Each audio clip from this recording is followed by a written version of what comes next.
Your love won't let me stay. Your love won't just stay.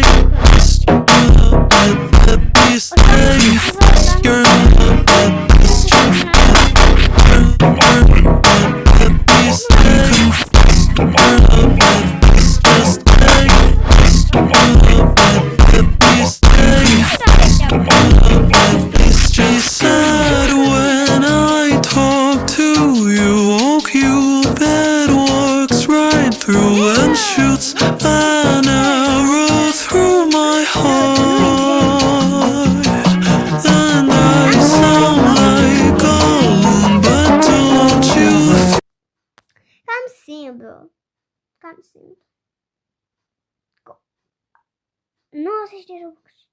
135 aripile astea. Da. Nu o să mai zic nimic. Și acum să vedem, să scriem chocolate.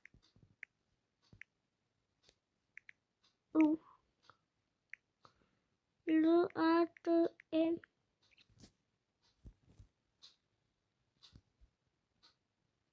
Dar o față așa. O să am în fața asta, ok? Dacă nu găsesc, știți că ador fața asta.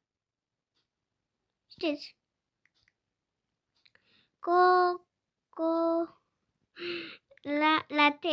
La T.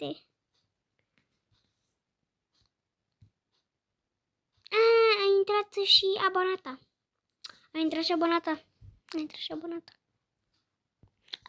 Antonia, dacă vezi videoclipul ăsta sau așa te cheamă, adică așa scrie aici, așa o să zic pe nume. Antonia sau abonată, dacă vezi videoclipul ăsta, știi că te ador, mulțumesc că ești abonată, pe toți vă ador, numai pe ea.